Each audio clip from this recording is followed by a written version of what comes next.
Bom, boa tarde a todos, né? E os participantes também, né? Esse primeiro seminário digital gestão de crédito de carbono, né? Então, eu fiquei incumbido aí com o pessoal, combinei aí com Anderson Passo, a gente se comunicou um com o outro, para não ter sobreposição, né? Então, vamos falar um pouco aí, porque quando a gente fala em crédito de carbono, mecanismo de desenvolvimento limpo, a gente tem que ver a história, né? As sementes, né? Teve o início, né? Até chegar nos momentos atuais, né?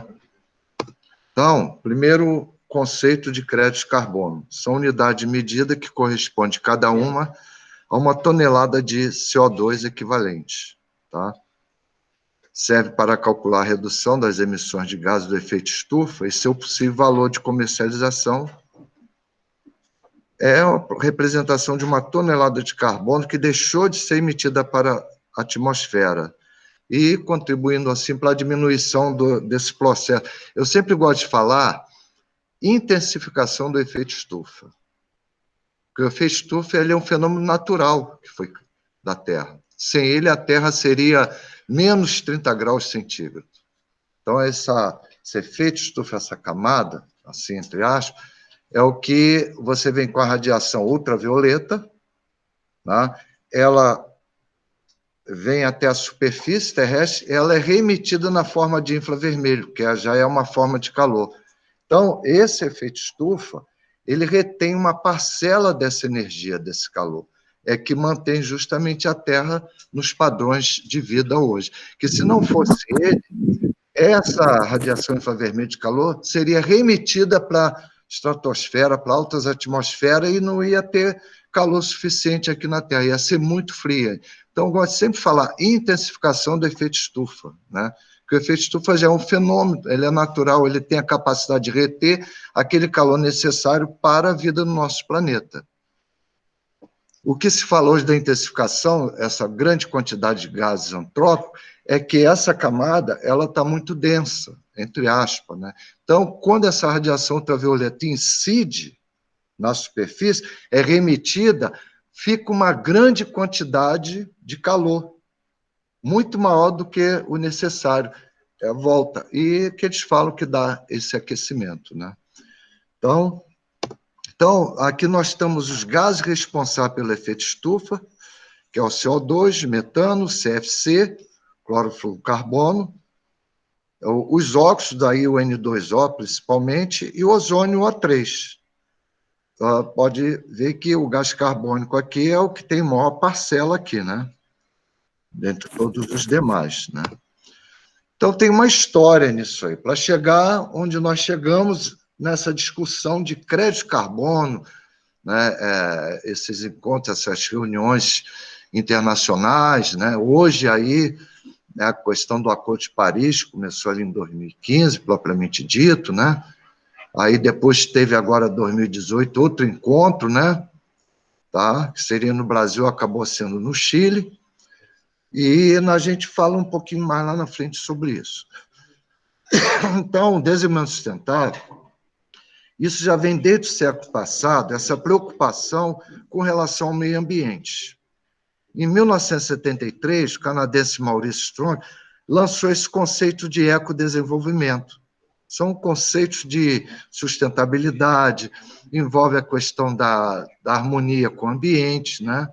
A questão envolve também hoje que precisa-se muito da educação ambiental, né? E em 79, o conceito de desenvolvimento sustentável foi, então, pela primeira vez usado na Assembleia Geral das Nações Unidas, tá?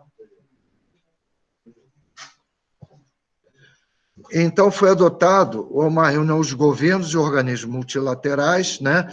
Então, é interessante que em 87, essa comissão da ONU, né? Essa foi presidida ela é norueguesa, ela era a primeira-ministra, Harlem Brundtland. Ela, inclusive, esteve aqui no Rio, na Rio +10, que foi em 2012, aqui no Rio Centro. Ela esteve presente, já com a idade bem mais avançada, né? Então, veio o relatório em nome dela, tá? que diz o seguinte, que até hoje isso é o carro-chefe, né, entre aspas, assim dizendo, desenvolvimento sustentável é desenvolvimento que satisfaz as necessidades do presente, a gente tem que satisfazer nossas necessidades, mas sem comprometer a capacidade das futuras gerações, essas crianças, ou netos nossos, filhos, de satisfazerem as suas próprias necessidades. Ela tem dois conceitos básicos. Um, principalmente o colega que falou, né, sobre a questão da miséria. O Conceito de Desenvolvimento Sustentável, em primeiro conceito dela, ela fala na questão da miséria e da fome. Ninguém vai conseguir fazer sustentabilidade com miséria e fome, não. Não vai fazer, tá? Em situações, como ele falou do saneamento básico, você vê situações aí, como que você vai fazer sustentabilidade em áreas que lida com esgoto sem água potável? Não dá. Por isso que a sustentabilidade, o desenvolvimento sustentável, ele é um triângulo equilátero, eu falo para os meus alunos, é o ambiente, é o econômico e o social. Equilátero, porque 3 lados iguais tem que trabalhar numa dinâmica, em equilíbrio. E depois, o segundo conceito, aí sim vem a tecnologia, tá? Aí que ela vem a ser de uma forma harmônica com o meio. Hoje você tem aí vários, além do crédito de carbono, eu dou aula para o pessoal do SGA, ISO 14001, as empresas aí estão voltadas, a maioria, para a questão do sistema de gestão ambiental, com a ISO 14000, 14001, tá? Para que ela venha minimizar o impacto que aquela indústria pode proporcionar ao meio, né? Então, nós temos, a partir daí, de 87, aí várias outras reuniões começaram. Eu fiz um resumo, né? Tivemos em 92 a Rio 92, no Rio de Janeiro, depois 5 anos, fala Rio mais 5, porque foi em 1997. Então, a Rio 92, ela foi um marco, tá? Para a concretização do que vinha já sendo abordado anteriormente, anos anteriores. Inclusive, nós temos aqui, 1997, o Protocolo de Quioto, onde veio aí já se falar, como é que se diz, na questão das emissões dos créditos de carbono, já estava nascendo o MDL, já se pensava nisso, é uma sementinha sendo jogada, né? O Protocolo de Quioto. Depois, Rio mais 10, foi em Joanesburgo, na África, né? A COP 15, em 2009, em Copenhague, e Rio mais 20, em 2012, que teve aqui no Rio Centro. Ok? Foram estou passando aqui resumidamente, as principais reuniões aqui marcaram, né, que até hoje se fala. Então, veio o aquecimento global. Com a Revolução Industrial, e ao longo dos últimos 100 anos, que ela começou em 1980, 700 e pouco, início de 1800, final de 1700, lá na Inglaterra, né? Ficou marcado a grande Revolução Industrial. É claro que naquela época não se tinha noção, a preocupação com o meio ambiente, então veio ocorrendo um aumento significativo, olha só, nas concentrações dos chamados gases do efeito estufa, o aumento, uma concentração aumentando. Então, aí que eu falo, é a intensificação. Os GE mais importantes são vapor d'água, dióxido de carbono, metano, óxido nitroso, esse HFC, o HFC, né? O HCFC, isso aqui eu não vou entrar em detalhe, que isso aqui está relacionado à questão dos CFCs. Aí os aerosóis, aí é buraco na camada de ozônio, não vou entrar porque teria que ter mais tempo, né?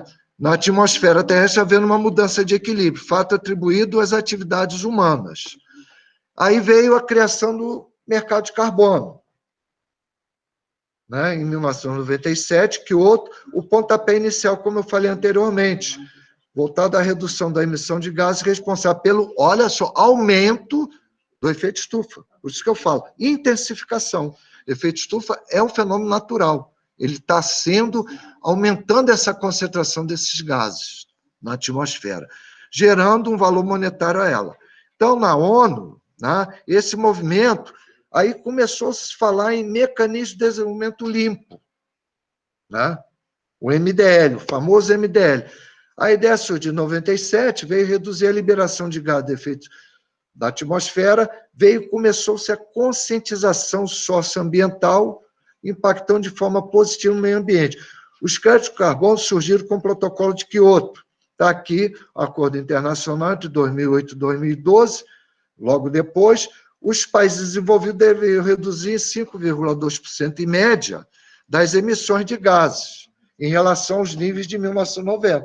Hoje se fala até 2020, 1,5% a 2% de atividades pré-industriais. Tá? Propostas e ações, né, que foram estabelecidas. Maior eficiência energética, ações de proteção ao meio ambiente em área como floresta e mato, reflorestamento, manejo florestal, prática da sustentabilidade da agricultura. Não vou entrar muito nesse método, trabalhei 30 anos na Embrapa, já em 2005, 2006, a gente já estava com projetos de MDL, mais voltado às questões do solo. Se vocês não sabem, mas o solo também é um grande responsável, né, pela questão dessas emissões aí. Tá? Então, vários trabalhos têm sido desenvolvidos de lá para cá. Eu trabalhei num trabalho tipo de plantio direto, sem revolver o solo com arado. Quanto menos revolver, manter aquela matéria orgânica, a palha, é melhor mantê-la ali, a decomposição lenta, liberando os nutrientes para a planta, sem deixá-la exposta a uma mineralização total. Tá? Incentivo à pesquisa e tecnologia mais seguras, aumento de forma renovada de energia, como foi falado aí pelo colega, redução dos incentivos fiscais a empresas e setores contrários às ações propostas pelo protocolo, diminuição da emissão de gases poluentes, entre outros. Então, só os obstáculos de mercado. Aí o Anderson deve falar mais, né? Terem sido uma ideia aceita, sua implementação não tem sido muito rápida. Claro, é lenta, mas é assim mesmo. O SGA ISO 14001 também é assim, mas a coisa está avançando. Acordo de Paris e Amazônia. Veio o Acordo de Paris, né, 2015, então há um problema que eu não vou entrar nessa questão, do Brasil, né, os Estados Unidos não assinou esse tratado, se relutaram, o Brasil, houve um questionamento, porque fontes falam que a Amazônia teria que ser uma coisa internacional, e o Brasil colocou que a Amazônia é soberania nacional, não vou entrar nesse detalhe. Tá?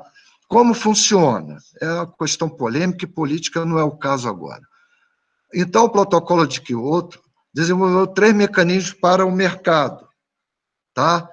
Que serve para encorajar os países e a empresa a reduzir comércio de emissões, implantação conjunta, o MDL, e como uma empresa pode se beneficiar, ela vai ter os benefícios sim. Então, o MDL, tá, ele é um dos mecanismos, lá no Tratado de Quioto, então, de captura de carbono ou sequestro de carbono. O anexo 1 são os países desenvolvidos, tem o anexo 1 aos países desenvolvidos, e partes que são os países, né, em desenvolvimento. Então, os países desenvolvidos financiariam os projetos para os países em desenvolvimento. Tá? Então, foi essa questão. O que você vê essa questão da captura ou sequestro de carbono? É a absorção de grandes quantidades de gás carbônico presente na atmosfera. É um processo de remoção de gás carbônico. Tá? E tal processo ocorre naturalmente nos oceanos, florestas e outros organismos, principalmente as florestas, e aí os vegetais e o próprio oceano pela fotossíntese, que a fotossíntese, a reação dela, ela absorve o CO2 de atmosférico. Com mais água, ela vai produzir os carboidratos, liberando o oxigênio. Então, é um grande... as florestas aí, a vegetação, né? É um grande sequestrador de carbono. É a captura e estocagem segura de gás carbônico, evitando sua emissão e permanência na atmosfera. O MDL tem a proposta, então, aqui as Nações sobre a Mudança do Clima, da ONU, né? Tem várias siglas, né? Viabilizando o desenvolvimento sustentável. Então, prestar assistência às partes do anexo 1, que são os países em desenvolvimento. Os países do anexo 1, esse anexo 1 desenvolvido, toda a Europa, grande a União Soviética, né, os Estados Unidos, os países desenvolvidos. Eles financiariam esses projetos para os países em desenvolvimento. Então, eles podem ser baseados em fontes renováveis e alternativa de energia, eficiência, conservação e reflorestamento. Tá? Então, você tem aqui a questão, aí o Anderson vai entrar nesse detalhe aí, que a gente chega aqui nas reduções certificadas, né, das emissões, né, da captura, né, desse CO2, né. Então, essas certificações é emitida pelo Conselho Executivo do MDL. São negociadas no mercado global, como os países industrializados, parte do anexo 1, possuem cotas de redução, isso o Anderson com certeza vai falar muito, né, para adquirir esse certificado. Linhas de ação, basicamente 2 linhas de ação iniciativa.